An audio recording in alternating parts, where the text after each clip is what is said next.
3, 2. Hola, ¿cómo están? Estamos en un episodio más de T Digital en esta sexta temporada en donde hemos venido a hablar sobre inteligencia artificial. Hoy tenemos a nuestro lado a Juan Diego Castro. ¿Cómo está, don Juan Diego? Un Mucho gusto. gusto, don Randy, qué gusto verlo de nuevo. ¿Qué? Y brindemos, aunque sea con té. Con T, gracias. T Digital. Riquísimo. Su servidor Randy Alexander Valverde les da la bienvenida y de verdad vamos a seguir aprendiendo sobre inteligencia artificial y en este caso con una rama que me gusta mucho, que es el tema no tanto legal, no tanto derecho, sino normativo, por así decirlo, y ético. Claro. Porque don Juan Diego, recuerdo que hace algunos años me había compartido un libro sobre el tema de Juristas y computadoras. Juristas y computadoras. Entonces, vean lo interesante que va a ser el programa. Pero antes, don Juan Diego, la primera pregunta que hacemos en el programa es, para nuestros invitados, para usted, ¿qué es la inteligencia artificial?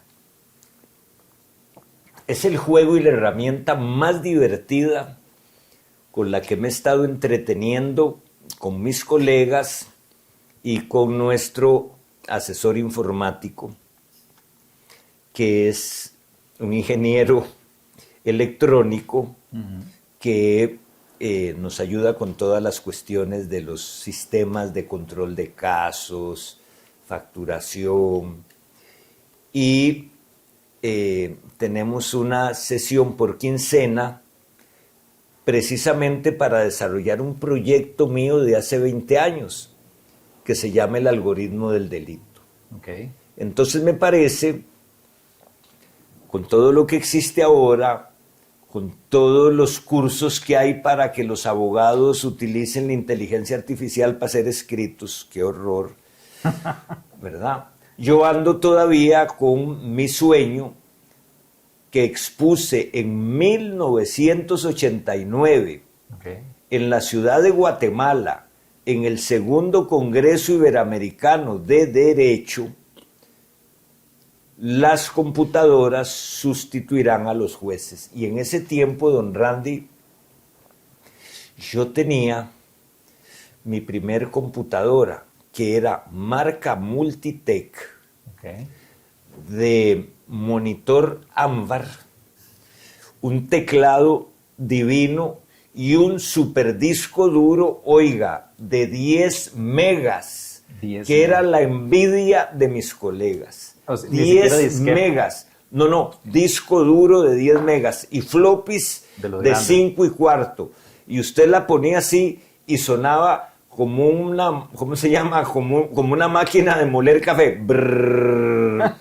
Y cuando jueces, colegas, fiscales, amigos, llegaban a ver el aparato, donde con una impresora paralela, que todavía tengo yo, que era una máquina de escribir de Margarita, Olimpia, porque estábamos empezando, entonces yo hacía los escritos a máquina, la conectaba a mi Commodore 64, ahí empecé, después tuve la Multitech, que ya era un monstruo. En ese año es donde yo digo, esto es la maravilla del siglo. No había internet, no había correo electrónico y jamás nos imaginábamos en inteligencia artificial. De hecho, tuve unos clientes muy buenos que tenían las oficinas en Punta Arenas y como requisito para contratarme yo debía tener fax. Y el fax lo alquilaba Raxa, no me acuerdo por cuánto era, creo que eran 500 colones al mes, que incluía los rollos de papel térmico. Ellos te daban la máquina. La máquina alquilada con una canastita y el rollo de papel térmico donde iban cayendo, porque eso tenía como una guillotinita, entonces era cada hoja, iba cayendo. Y tuve un cliente que tenía oficinas en los Estados Unidos, me parece que era en la Florida, y también como requisito me puso que yo tuviera un teletipo. Entonces yo he tenido una relación con la tecnología muy linda. Ese teletipo era muy bonito, no sé si usted supo cómo era. Era una máquina enorme, un aparato gigantesco que también alquilaba Raxa. Entonces usted pagaba por minuto eso. para que no perdiera tiempo escribiendo a máquina, eso traía una cinta de papel como de tal vez 1,5 cm, amarillo, un rollo grande, parecía un rollo de tape, de masking, pero era papel. Usted empezaba a escribir y le iba haciendo huequitos. Como las tarjetas Como perforadas. las tarjetas perforadas, pero en una cinta.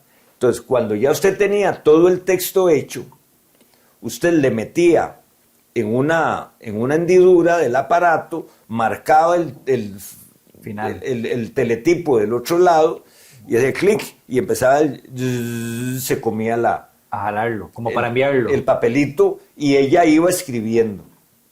Y al otro lado le Al llegaba. otro lado lo que le usted llegaba, sí, a, digamos, el aparato que tenía ahí y se le quedaba impreso. Eso no lo Era conocía. muy bonito, teletipo se llamaba. Voy a investigar Entonces, más. después vino todo esto y ahora usted viene como experto en esa ciencia tan relacionada, más que con el derecho y con la ética, con la ciencia de las ciencias que hay para mi oficio, que es la justicia.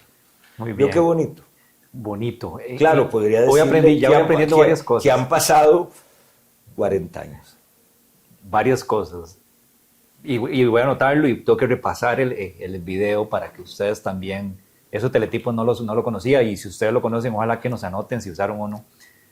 Ese no sé- teletipo tenía un número Ajá. y Como un 6 número de letras. teléfono. Y 6 letras. Entonces era como un código. Para poderme comunicar con el otro, tenía que poner Sí. todo eso. Un número que era como decir 506, 22, 22, 22, 22 y 6 letras. Ok. Las mías eran Bucafe, Bufete Castro Fernández, todavía me acuerdo, Imagínense. ¿verdad? Ok. Yo nada más, don Juan Diego, yo no soy un experto, soy un entusiasta de esto. Me gusta aprender con personas como usted y a todos los invitados que hemos tenido, que realmente eso me ha ayudado muchísimo, pero experto, quisiera hacerlo algún día, pero ahorita soy un entusiasta de las tecnologías. A pesar Así de- empieza uno hasta con las clases de amor y de matrimonio, cuando se da cuenta es un experto en hijos. Bueno, ahí mi esposa después dirá qué tan experto soy y de hecho un saludo para ellos.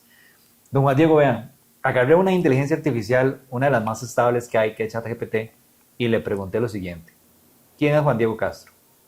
¿Quiere que le lea la respuesta? Y yo me la juego con usted, don Randy. Dice, Juan Diego Castro es un abogado, político y consultor costarricense conocido por su estilo confrontativo y sus posturas conservadoras. Fue ministro de Seguridad Pública y de Justicia en los años 90 durante el gobierno de José María Figueres Olsen. También fue candidato presidencial en las elecciones del 2018 por el Partido Integral Nacional PIN, donde ganó notoriedad por su retórica populista.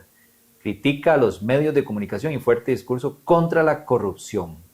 Hay un párrafo más. A lo largo de los años ha sido una figura polémica en la política costarricense. Es frecuente verlo haciendo declaraciones provocadoras en redes sociales o entrevistas y han sido criticados por los ataques personales y su estilo autoritario. ¿Qué tal? Bueno, sabemos bien lo que he aprendido en estos meses, que la señora inteligencia artificial se inmiscuye por todo Todos los el medios. ciberespacio, Ajá. saca, y pobrecita la debe haber contaminado un poco la prensa canalla, porque usa algunas expresiones propias de De ellos. esos medios canallas que jamás en su programa les vamos a hacer propaganda. Muy bien. Cierto, he tenido la gran suerte de ser abogado desde hace 46 años, de ocupar, yo diría que sin proponérmelo, cargos que me enseñaron mucho, como el de ministro de Seguridad Pública, ministro de Gobernación, ministro de Justicia y Gracia. Ok. Ahora se llama Justicia y Paz. Muy bien. Y también tuve la suerte de ser presidente del Colegio de Abogados y la buena suerte de ser candidato por un partido que es para escribir una novela de terror que tiene un nombre tecnológico, PIN, PIN. el hacer PIN. Solo Y le faltó la G. Sí, y si el PIN hubiera ganado, hubiese tenido una expresión, digamos, un poco procaz, PIN ganó, pero no ganamos por culpa del PIN. Sí, muy bien. Entonces, pero ve qué interesante. Nos dimos cuenta, y es parte de lo que hemos hablado en esta sexta temporada, y la responsabilidad ha sido como el eslogan. La inteligencia artificial nos dio una respuesta no 100% correcta, y entonces ahí es donde nosotros responsablemente tenemos que tomar lo verídico, lo que nos interesa, y ahora sí, continuar. Ahora, desde el punto de vista legal, ¿cómo podemos ver a las inteligencias artificiales, digamos, en su entorno? Yo lo dividiría partiendo de mi primer librito, Ajá. que yo creo que le entregué alguno de los últimos ejemplares. Ese libro llamóse Juristas y Computadoras. Okay. Y yo lo publiqué en 1991. Vea qué horror. Y yo ahí planteaba las áreas de la informática jurídica. Y vea qué curioso, cómo ya, no en el 91, en los 80s, en Italia y en Argentina habían grandes desarrollos de la informática jurídica. Entonces teníamos 3 ramas. Okay. Y ahora usted va a ver cómo desde entonces ya teníamos la rama a la que corresponde la inteligencia artificial, que es informática jurídica documental, Muy bien. informática jurídica de gestión e informática jurídica decisional. Y en el año 86 yo tuve la suerte, que era como una premonición, porque ese curso empezaba en los primeros días de, por ahí del 10 de mayo del 86. Y Dios me quiso sacar aquí porque ahí empezaba la era más nefasta de este país, el primer gobierno de Óscar Arias. Entonces estuve 6 semanas en España, en lugares preciosos como Madrid, Alicante y uno que era muy conocido aquí en la época de cuando usted era chiquito y se hablaba de fútbol, como siempre, que se llamaba Albacete. Claro. En Albacete yo llevé un curso de una semana de COBOL para abogados. No sé si en su época se estudiaba COBOL. Era un Pascal, lenguaje de programación. Pero todavía se usa COBOL. Bueno, oiga, COBOL para abogados en la Universidad de Albacete. De Albacete recuerdo el vino y las tiendas llenas de cuchillas, puñales y espadas que me fascinan. Y después llegó Gabelo Conejo a jugar con Albacete. Ahí nos llevaron a la Universidad Complutense de Madrid, donde un juez que en aquel tiempo decían estaba chiflado, con una impresora de este vuelo, de papel gigantesco, con papel continuo, con puntitos, con una máquina gigante, y él había desarrollado un programa para casos de tránsito, imponer multas de manera automática. Pero no era inteligencia artificial, sino que usted iba poniendo, ¿cómo se llama el chofer? Bueno, Randy Valverde. ¿Qué licencia tiene? ¿Dónde fueron los hechos? ¿Qué hizo? Y estaba todo programado para que la máquina al final dijera, sí, infringió el artículo 14, inciso 2 de la ley de tránsito, y como nada lo justifica lo que hizo, la multa es tanto. Vea, hace 40 años. Por eso el área de jurisprudencia decisación, ¿cómo es? No, informática decisional. Y informática jurídica decisional. Son unos nombres que son raros por culpa de los informáticos, no de los abogados. Pero ya en el 86 él había hecho ese software. Ese software para calcular si la gente había infringido la ley de tránsito y cuánto era la multa. Ahora imagínense, en ese año 86, yo llevaba mi proyecto, que es el algoritmo del delito, un flujograma que también usted conoce y algunas cosas hicimos en algún momento, que es para determinar si una persona es culpable o inocente. Y es todo el recorrido que debemos hacer, no en un programa de inteligencia artificial, sino en un programa de informática jurídica decisional que vaya descartando todos los pasos para saber si esa conducta hay una acción criminal, si es típica, que está establecida en un delito, si es antijurídica, que contraría el ordenamiento jurídico y no hay causas de justificación, si es culpable, que la persona tuvo la intención o el descuido y se causó un resultado, y si es punible, o sea, si se le debe poner una pena. Ahora, en nuestros experimentos, nosotros estamos con un bichito que se llama copilot. Copilot. Copilot, Sí. Bueno, copiloto. Copiloto está bien, Sí, es en español. Copilot. Ajá. Y es súper divertido. Para mí, le digo lo que le contesté al arranque. Nunca me he entretenido tanto con todo lo que está pasando, que me emociona muchísimo, porque yo estoy seguro, ya los rusos desde hace años están trabajando en una de sus universidades en un juez robot. En un juez robot. Y creo que empezaron a trabajar antes de la inteligencia artificial en la web. Porque aquí el primero que habló de inteligencia artificial antes de la web y antes de todo esto fue una eminencia a quien yo respeté y quise muchísimo, que fue el rector de mi universidad de Costa Rica cuando yo era estudiante del 73 al 78, el doctor Claudio Gutiérrez Carranza, que fue la primer persona que yo conocí a finales del siglo pasado que tenía correo electrónico de una universidad gringa. Yo me babiaba de la envidia. Y don Claudio ya hablaba de la inteligencia artificial. ¿Quién fue Claudio Gutiérrez Carranza? Un filósofo, un rector, un maestro, un señor de las ciencias y de la filosofía. Ya se hablaba de eso.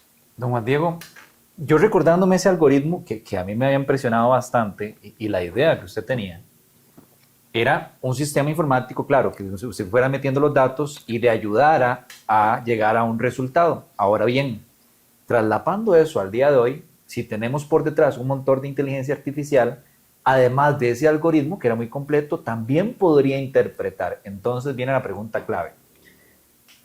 ¿Usted creería que la inteligencia artificial pueda llegar a sustituir a los abogados? Estoy totalmente seguro. Y oiga, y estoy seguro que va a sustituir a los médicos. Un día de estos tenía una conversación con un excelente médico y amigo común, el doctor Porta. Muy bien. Y señor de señores y gran médico. Gran profesional. Y gran Salud, profesional, de paz. sí, donde conversábamos sobre el robot que opera, Da Vinci. Sí. Y entonces yo le preguntaba que por qué nosotros no teníamos un robot de estos aquí. Y él me dice, la única razón que yo veo es que no hemos tomado la decisión porque tiene unos costos de mantenimiento como de $300,000 al mes. Pero con eso se opera cualquier cosa. Es increíble. Por supuesto que ahí está el cirujano como jugando con joysticks, ¿verdad? Y aquella maravilla sin el sangrerío, sin los, digamos, secuelas o riesgos, etcétera, etcétera, etcétera. Si nosotros llevamos esto para que un juez determine si la persona a la que se le está investigando por un delito de homicidio va a ser culpable o inocente, ese esquema nuestro del algoritmo simplemente va a estar conectado a ese motor que le da la inteligencia artificial para que me vaya buscando qué cosas. Pongamos un ejemplo. Lo primero que me va a preguntar el algoritmo a usted es su edad. Porque en nuestro país, un ser humano de menos de 12 años no es sujeto de derecho penal. Okay. Por eso es una cosa muy peligrosa. con todo el tema del crimen en general y especialmente el crimen organizado. Usar chiquitos de menos de 12 años como sicarios. Entonces no pueden ser juzgados. Si usted le pone la fecha de nacimiento, la máquina automáticamente le dice, no es sujeto de derecho penal, pues se acabó. Entre 12 y 15 hay un rango y entre 15 y 18 hay otro rango con algunas características, pero sí responden penalmente. Muy bien. Después de los 18, usted ya es sujeto de derecho penal. Entonces le va a ir preguntando qué fue lo que usted hizo. Y para no hacer cansón el asunto, lo primero que le va a preguntar es cómo participó ese delincuente, si lo hizo como autor, autor mediato, cómplice, instigador. Ahí serían 4 bifurcaciones. Ahí usted tiene, es autor, que no se nos olvide, coautor, autor mediato, cómplice e instigador. El algoritmo lo pone al revés. Instigador, cómplice, autor mediato, coautor y autor. Porque se va diciendo, no, y necesariamente si los primeros 4 fueron no, el rombo con la flechita en el flujograma, le va a decir entonces si es autor. ¿Por qué?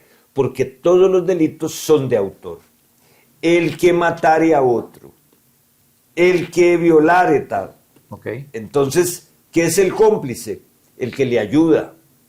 ¿Qué es el coautor? El que lo hace con él. No que le ayuda, es que si no hay dos no se puede hacer. Okay. ¿Qué es el autor mediato? Vea qué bonito el juego. Cuando le pregunte qué es ese autor mediato, la autoría mediata se da cuando un sujeto utiliza a un enfermo mental o a un retrasado mental. El enfermo mental y el retrasado mental no son sujetos de derecho penal, no van a ir a la cárcel. Entiendo. Aunque cometan cualquier crimen, van a tener una medida de seguridad y los mandan allá detrás de la malla en el asilo Chapuí.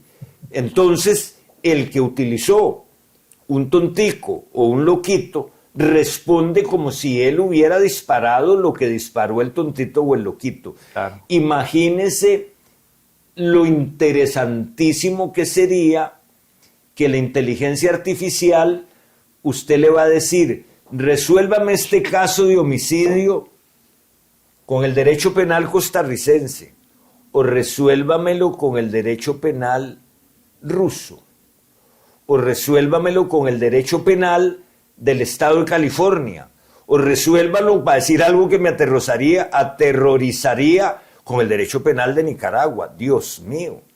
Pero como está la información toda en la web, la inmediatez, la máquina podría llegar a decir aquí. Y a eso súmele otras cosas más lindas, como toda el análisis del comportamiento no verbal, de cómo reacciona el testigo cuando está declarando, si está mintiendo o no está mintiendo. O sea, yo me emociono. Y me emociona mucho saber que casi a punto de cumplir mis bodas de oro como abogado, voy a ver el día en que un robot diga, esto es justicia. Muy bien. Una de las frases que teníamos en el programa era: una inteligencia artificial no va a llegar a sustituir a los seres humanos. Son los seres humanos que aprenden a utilizar la IA los que van a sacar ventaja. Pero ya la estoy cambiando y ya estoy dudando de esa, más con lo que acabamos de escuchar. Ahora, porque ya nos estamos ampliando mucho, pero vea las 2 preguntas finales que me tienen aquí pensando. El tema ético de la IA o el tema de legislación, porque la Unión Europea ya tiene un primer paso y muy bueno, pero en Latinoamérica, para hablar de Costa Rica, nos ha costado muchísimo. Nos costó con la ley de protección de datos, nos costó, digamos, ahorita en la Asamblea la ley de ciberseguridad. Con la inteligencia artificial, yo lo veo muy lejano, pero usted que es el experto. No, yo podría aceptar su muestra de cariño de decirme experto, pero en derecho penal. Ajá. Y en una rama del derecho penal, porque cuando usted me habla de ética, yo puedo decir que en estos 4 decenios y medio yo nunca he defendido agresores, prestamistas, agresores sexuales, crimen organizado, ni corruptos. Okay. ¿Por qué? Porque es una decisión ética que yo tomé. Pero cuando nosotros llevamos la profesión del derecho a las reglas éticas de nuestro código de moral profesional, hay una serie de aspectos que yo debo cumplir. Entonces, va a resultar al final, si nosotros decimos, ¿será ético que una máquina? Porque uno se imaginaba un aparato, un robot hablando, culpable, inocente. No. Una nube. Sí, ahora es algo que no está, que es el desarrollo del derecho que es tan bonito. Vea que el documento más antiguo de carácter jurídico que nosotros tenemos, resguardado en el Museo del Louvre de hace 32, 33 siglos, es el Código de Hammurabi. Y en el Código de Hammurabi hay reglas de orden religioso y jurídico. Por ejemplo, la malpraxis estaba regulada en el Código de Hammurabi y decía que si un médico atendía a un soldado herido y el soldado perdía el brazo, le cortaban el brazo al médico.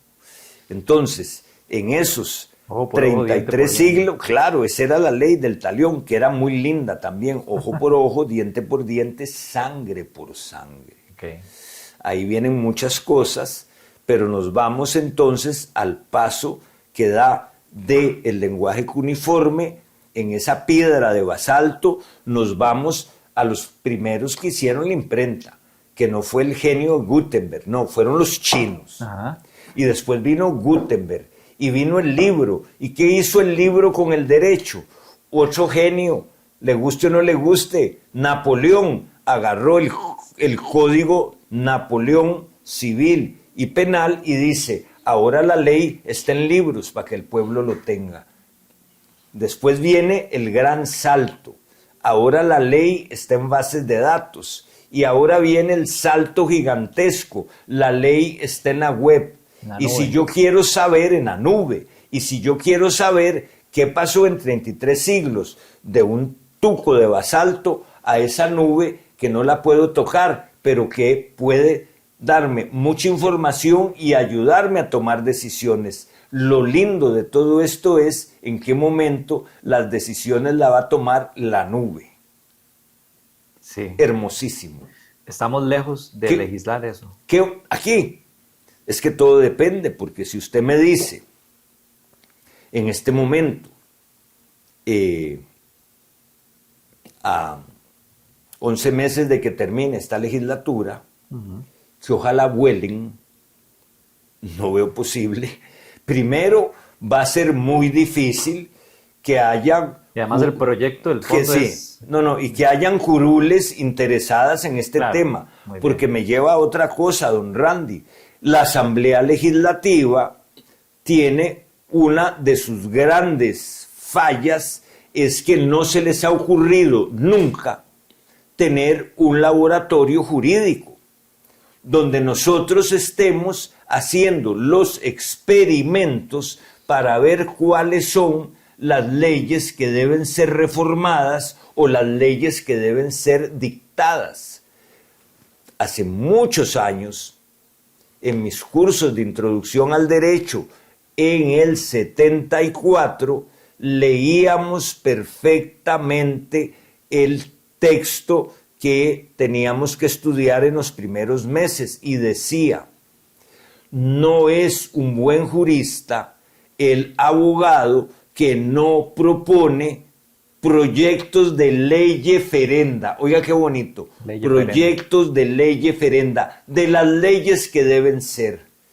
Pero aquí los diputados no lo proponen, los magistrados menos, la facultad de Derecho que cuesta tanto dinero tampoco. Debe existir un gran laboratorio jurídico. ¿Y cómo va a ser? Tal vez dentro de 3 o 4 años, con todos estos sistemas, con la nube jurídica, con la nube de la justicia y con una nube que tire rayos de ética y queme a más de uno. Don Juan Diego, ahora sí, para ir cerrando, le voy a contar una experiencia. En las Usted clases que cierra doy, porque quiere. en las clases que doy de inteligencia artificial, de hecho lo compartí en el Facebook de T Digital, me plantearon lo siguiente, porque yo les estaba mostrando un ejercicio en donde todos los proyectos de IA los publico en una página web. Y un alumno me dijo, ¿pero quién es el dueño de eso? Ojo, la inteligencia artificial me había ayudado a desarrollar la página web y todos los proyectos. Entonces yo me quedé tambaleando y yo dije, vea, yo creería que yo, porque yo soy el autor intelectual, pero no sé si me podrían llegar a reclamar una inteligencia artificial por el tema. Lo planteé en Facebook y un colega experto, a quien envío saludos, me dijo, mira, es que la inteligencia artificial es una herramienta, es como utilizar el Visual Studio. Visual Studio, para los que sabemos de programación o los que programan, es una herramienta que te permite llegar a crear algo. La inteligencia artificial también. Pero yo quisiera que usted me dilucide eso y me diga si de verdad solo es una herramienta o en algún momento algún dueño o alguna compañía me va a decir, mira, es que todo lo que creamos con IA tienes que pagarnos algo. Mire qué curioso, no sé por qué usted me hace pensar en software tan maravilloso como el que usamos, pero no haré propaganda ninguno. Hablemos en abstracto. El procesador de texto que yo uso es la maravilla de las maravillas. Claro. Y si no pago la licencia, no puedo leer mis archivos. Muy bien. Las bases de datos que yo uso, tal y cual. Pero volvamos hace 40 años al curso mío de COBOL en Albacete. Ajá. Si yo hubiese desarrollado el programa del algoritmo en COBOL en aquel tiempo, COBOL no tiene nada que ver con mi algoritmo, es mi obra. Yo usé ese instrumento, herramienta de programación, y por eso pagué la licencia de COBOL para hacer eso. Pero vea qué simpático. Todos estos señores que están, supongo que invirtiendo fortunas en el desarrollo de este sistema, ¿De la CIA o de un de sistema? la inteligencia artificial, Ok. llega un momento en que en sus contratos, en la letra pequeña, antes, cuando los tiquetes de avión venían los boletos en un folletito, que tenían letritas que no se podían leer, entonces uno decía, contratos de tiquete aéreo, esa letra que no se lee. Si cuando usted pone acepto para usar una licencia de este tipo, ¿qué dirá? Y entonces se nos hace una explosión jurídica, porque si en esas regulaciones que usted aceptó, probablemente también acepte que lo que hace algún día debe pagar, y algo más simpático todavía, que el día que quieran pelear en contra suya, lo demandan en otra ciudad de un país grandote, y allá usted sí va a ser hecho papilla. No hay cómo resolver en este momento, digamos en abstracto o en general, su pregunta. Lo que sí le puedo decir es que conversando con usted me queda más claro el nivel deplorable de la fábrica de leyes que hay en Cuestemoras. No les interesa y ni siquiera se lo imaginan. Me encanta esta taza. Se entenderá, ¿no? Solo acá la puedo usar. Don Juan Diego, para cerrar. Pero esta taza tiene derechos de autor. Sí. Sin embargo, si mis colegas se la obsequian, usted tiene todo el derecho de servir antes de las 5 bebidas calientes y después puede tomar algo frío. Para cerrar, don Juan Diego, y agradecerle por el tiempo y agradecerle a todos los que están acá viéndonos. Ojalá les haya gustado. Yo de verdad he aprendido muchísimo. 3 consejos desde el punto de vista profesional suyo que le podríamos dar a los que nos están viendo y a los que están comentando el podcast en temas legales para uso de las IA para las IA en general. Yo creo que el primer consejo, especialmente para los muchachos de mi generación, los jóvenes, para los jóvenes que estamos a punto de iniciar la octava década, es que no titubeen en inmiscuirse en este mundo maravilloso de los grandes avances tecnológicos, porque o se tiran al agua o se van a quedar secos. Ok, primer consejo. Para los muchachos de su generación, y voy a decirlo, entre los 30 y los 60, tienen todavía más responsabilidad, porque tienen toda una vida profesional por delante. Entonces no es simplemente inmiscuirse, tirarse en el lago de la tecnología, no.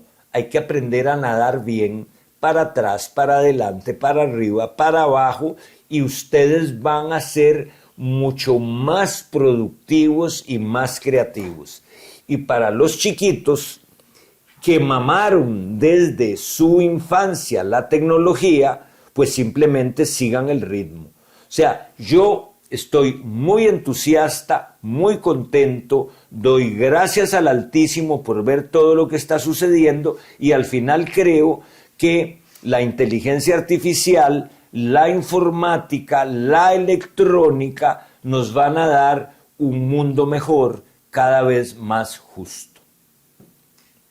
Me quedó una última pregunta, pero yo creo que ya la respondió en el camino, hablando de lo que mencionamos de ese proyecto, de una fábrica de leyes, de que nos hace falta, digamos, legislar más por el país o normar muchas cosas, y es con el tema del deepfake y todo eso, porque ya es una realidad, ¿verdad? Ya perfectamente puedo agarrar la voz de una persona y clonarla para enviar mensajes, incluso videos. Eso es un tema que lo dejamos para otro podcast. No, pero le puedo comentar un par de cosillas que creo que va a ser de no solo del interés y es suyo importante mío. porque se hace con IA. Vea qué peligroso. Ajá. Un día de estos sacaron un video de una periodista y una ministra dando la receta de la canela para la diabetes. Lo vi por ahí. Y yo dije, Dios mío, ¿qué es esto? Que cualquier persona que le ponga cuidado dice, esto es, antes decíamos, un montaje. Pero en la campaña que viene, que empieza en octubre, Importante. ustedes no se imaginan lo que va a hacer la prensa canalla y los partidos corruptos. No se imagina. Ustedes no se imaginan el poderío internacional que tiene un partido de este tamaño con alta tecnología. Vea, esos son capaces de comprar miles de troles en el Oriente. Y a mí me los atribuyó ese partidillo. No lo mencionemos tampoco. Mire, Juan Diego tiene 100,000 seguidores troles de algún país de Asia, no sé. ¿Y yo qué gano con tener 100,000? Sí. Y me atascaron mi ex, en aquel tiempo se llamaba Twitter. Me encanta también. Eso es otro tema por otro día. Inteligencia artificial, redes sociales, Twitter, Facebook, la legislación de las grandes redes sociales, que es una legislación supranacional. Las leyes de esas grandes redes sociales tienen más poder que las Naciones Unidas. Porque ¿cuál es el poder que tienen? Ah, usted incumplió las reglas de esta red social. Te bloqueó. Fuera. Te bloqueó. Ya. Fuera. Y vaya a llorar. ¿A dónde? Entonces, con la inteligencia artificial, con la falsificación de voces, tenemos tipos penales, suplantación de identidad, etcétera, etcétera. Pero así como usted narró todas las peripecias para lograr la protección de datos, yo le podría contar todo lo que hicimos con otro de los colegas que han hecho una labor excepcional aquí, que es el procurador Francisco Salas, director del Sistema Nacional de Legislación Vigente, otro gran tesoro que tiene nuestra República en la Procuraduría, como pocos países. Ahí fue la gran pelea por los delitos informáticos, por el fraude informático, por todo lo que era. En los años 80, yo publiqué un artículo en la revista judicial, me parece que era el 89, que se llama El delito informático. Y 2 o 3 colegas que les llamaba la atención el tema me dicen, estás viendo mucha tele. Y el primer delito informático fue en un banco norteamericano, que eran aquellas computadoras gigantescas, como, ¿verdad? Que eran como muchos refris metidos, claro. ¿Verdad? Entonces, el password para poner a operar todo el sistema de control de cuentas corrientes de miles de clientes de ese banco, lo apuntaban en una pizarra con tiza, hasta que llegó un travieso y dice, mira, qué vacilón, en todas estas cuentas, después del punto, nosotros usamos coma, 0, 1, hay muchos decimales, por los intereses automáticos y eso. Entonces él descubrió el primer delito informático, que se llamaba Salam Technique, creo que del francés, no me haga caso porque yo hablo bien español. ¿Qué era el Salam Technique? Que agarraban del segundo decimal, después del punto, todos los centavitos a una cuenta que inventó la persona. No, pero es que tenía un nombre, porque aquí en el Banco Crédito Agrícola hicieron lo mismo, años después, el operador de la computadora. Sí, se lo lleva. Sí, entonces, eso es muy famoso. Ese chorro de centavitos eran millones de dólares. Entonces, si eso acaecía en los 80, ya hay países en donde todas estas discusiones del uso indebido de la inteligencia artificial, y ahí nos vamos a otro tema que me apasiona, que son los delitos contra el honor. ¿Y a quién acusa usted? Ponen mi voz diciendo que, no sé, que fulano de tal es un tal por cual.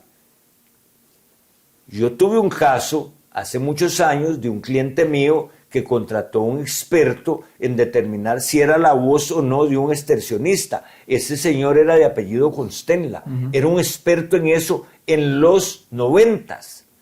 Ahora existirá el software para decir si esa voz es de inteligencia artificial o es la verdadera.